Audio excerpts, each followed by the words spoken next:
स्वागत है आपका नेक्स्ट आईएएस की इस खास पेशकश न्यूज़ एंड व्यूज़ में। 30 नवंबर से जलवायु परिवर्तन पर संयुक्त राष्ट्र के शीर्ष सम्मेलन यानी COP28 की दुबई में शुरुआत हुई है, जो 12 दिसंबर तक चलेगा।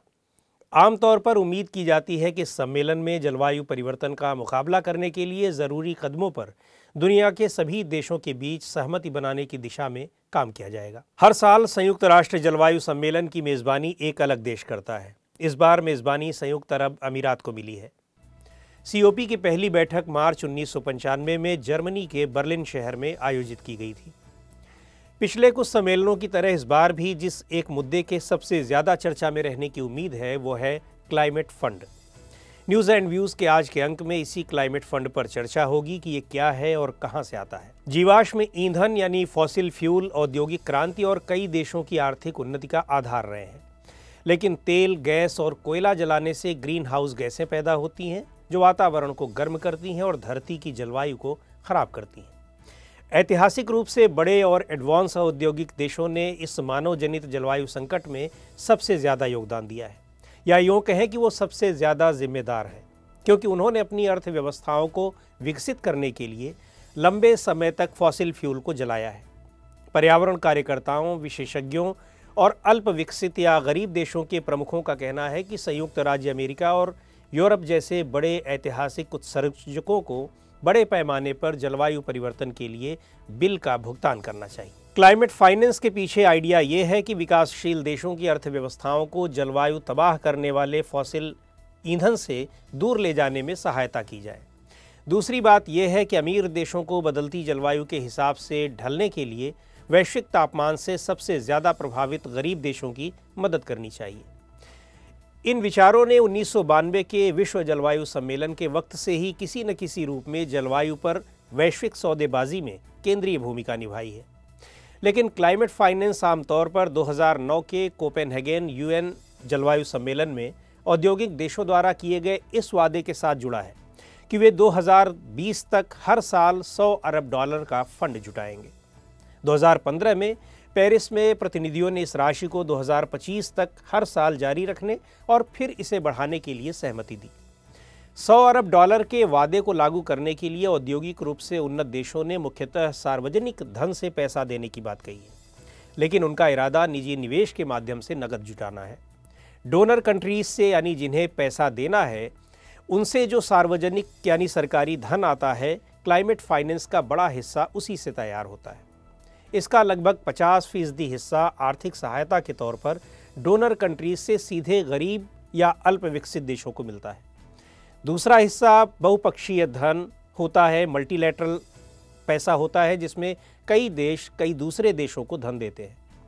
ये पैसा या तो मल्टीलैटरल यानी बहुपक्षीय बैंकों के माध्यम से चलाए जाने वाले जलवायु कार्यक्रमों से आता है, जैसे कि वर्ल्ड बैंक और अफ्रीकी और एशियाई विकास बैंक, या फिर बहुपक्षीय जलवायु कोषों के माध्यम से दिया जाता है। मल्टीलैटरल फंड में सबसे प्रमुख ग्रीन क्लाइमेट फंड GCF है। ग्रीन क्लाइमेट फंड के संसाधनों का उपयोग करके जलवायु परिवर्तन की रफ्तार को कम करने की कोशिश हो सकती है। इन उपायों में अक्षय ऊर्जा का विस्तार, चरम मौसम की घटनाओं और ग्लोबल वार्मिंग से बचने की कोशिशों को अपनाना शामिल है। अब तक डोनर कंट्रीज ने करीब $20 अरब का वादा किया है। फिलहाल $12.8 अरब की परियोजनाओं के लिए मंजूरी मिल चुकी है और $3 अरब से ज़्यादा खर्च हो चुका है। इसके तहत ज़्यादातर योजनाएं अफ्रीका और एशिया में चल रही हैं, लेकिन कुछ योजनाएं लैटिन अमेरिका, कैरेबियन कंट्रीज़ और पूर्वी यूरोप में भी चल रही हैं। हर 4 साल पर डोनर कंट्रीज से ये उम्मीद की जाती है कि वे योजना को फिर लागू करेंगे। इस सहायता के तहत आधा पैसा लोन के रूप में और आधा अनुदान के रूप में दिया जाता है, जिसको वापस देने की ज़रूरत नहीं होती है। कुल धनराशि में से कुछ हिस्सा एडेप्टेशन यानी जलवायु परिवर्तन के हिसाब से बदलाव लागू करने के लिए दिया जाता है। ये राशि अपेक्षाकृत कम होती है और इसकी कोई नियमित साइकिल नहीं है, यानी डोनर कंट्री जब चाहे तब दे सकती है। इसका मकसद ऐसी परियोजनाओं को सपोर्ट करना है जो जलवायु संकट के नतीजों से जूझने के लिए देशों को अनुकूल स्थितियां पैदा करने में मदद करती हैं। इसमें बाढ़ से निपटना या गर्मी झेल सकने वाले पेड़ लगाना जैसे उपाय शामिल हैं। विकासशील देशों को ये पैसा लोन की बजाय सब्सिडी के तौर पर दिया जाता है, क्योंकि एडेप्टेशन के लिए उठाए जा रहे कदमों से पैसे कमाने की संभावनाएं नहीं होती।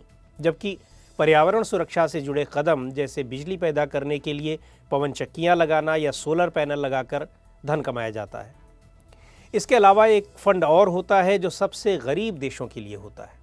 ये फंड दुनिया के उन 46 सबसे गरीब देशों को मिलने वाला पैसा है।